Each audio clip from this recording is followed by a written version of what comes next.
very first commission meeting when I was 12 years old, when my mother won the Christmas parade. And also at the age of 12 years old, I created a lot of landscaping business. So I met a lot of people in the community, and a lot of people encouraged me to get involved in politics, because at the age of 12 years old, when I created that lawn and landscaping business, all my equipment was swiped. So the community came together. I was always involved in politics, always had a love for politics, and I pledged right then and there that I would come back and help the community when they needed a strong leader. Wow, thank you. How do you balance leadership responsibility with being a young man? Normal life. Well, I try to travel a lot. I just got back from Kentucky, and I'm leaving to go to Texas on Thursday. So I try to balance traveling and being the mayor. It's a full-time job, and I love doing it. Awesome, thank you. What challenges have you faced as a young mayor, and how did you overcome them? Age was never an issue, but the issue when I first was elected was we had a diverse council. Some council members served with the former mayor that ran against me, and we're all great friends now. We get along pretty well. We all work well together. We collaborate together. Of course, due to the Sunshine Law, we can't just call a commissioner and say, I'd like to see this established, or I don't necessarily like that policy. But we all get along very well on the dais now. So what do you day like, the busy day? Well, I've gone to 19 events in a day. I stay really busy. It all just varies. I'm very involved in where we are, the Southeast Volusia Chamber of Commerce, and I'm also very involved with Habitat for Humanity. I'm involved with a lot of nonprofits in our area, and I try to volunteer as much as I possibly can my time to helping those organizations. And I try to go to every event I possibly can that I'm invited to.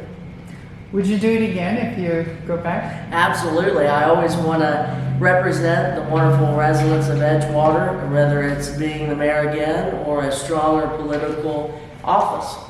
And you're going to grow politically? I sure hope so. I would love to grow politically, and I would love to stay in politics as long as I possibly can.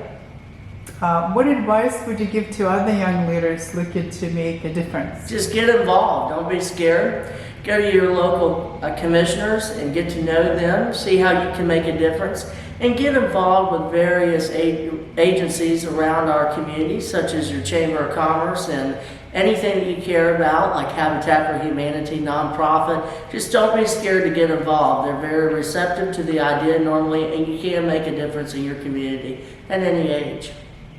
What initiatives of projects are you most proud of?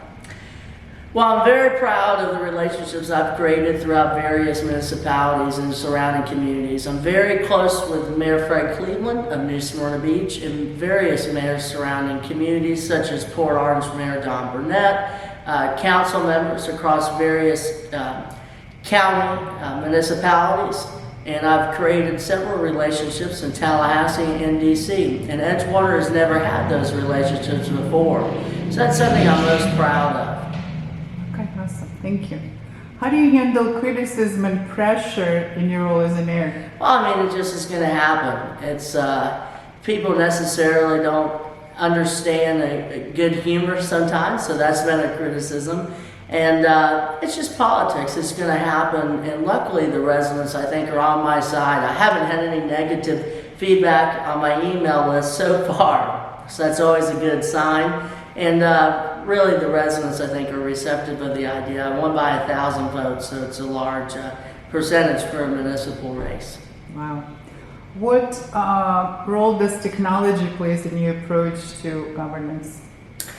Well, technology is playing a key role in everything. I mean, AI is being talked about at almost every single meeting that I go to, and I'm very involved on Facebook and engaging with residents through technology, and the city is in the 21st century with technology, and we use it every day. How do you stay motivated and inspired to lead in such a young age? Well, I had a teacher, and we had different viewpoints, and we would argue almost every single day. And he told me I could never be a politician. So I said, well, I'm going to be the youngest politician, and I'm going to be a politician no matter what you say, and dreams can come true. And I've always been inspired to get into politics. I remember in second grade arguing about my political viewpoints with other fellow members of my class and how important it is to get involved in politics. Were your parents her best supporters? Oh, absolutely. My grandma's amazing. She's at the polls every single day, and my family was very supportive. They didn't want me to do it at first because they were never involved in politics, but of course they supported me from day one. What vision do you have for your city future under your leadership? Well, Edgewater has outgrown our current City Hall facility. I'd love to have a vision set and a plan of how to build our new municipality building. We have purchased land for that next to the Florida Shores Truck Center when you get off the 95 interchange in Edgewater. And Edgewater has the second highest utility bill in the state. We hired a new advisor, and I will do everything in my power to get that utility bill under control. But we are a strong manager form of government, so unfortunately we are a weak mayor, and I can't accomplish much without 2 other votes. So if you have one advice to give, not political, about life, what would that be? Don't give up, just do it. Anything is possible, and just do it. Don't be afraid. And with hard work, dedication, and determination,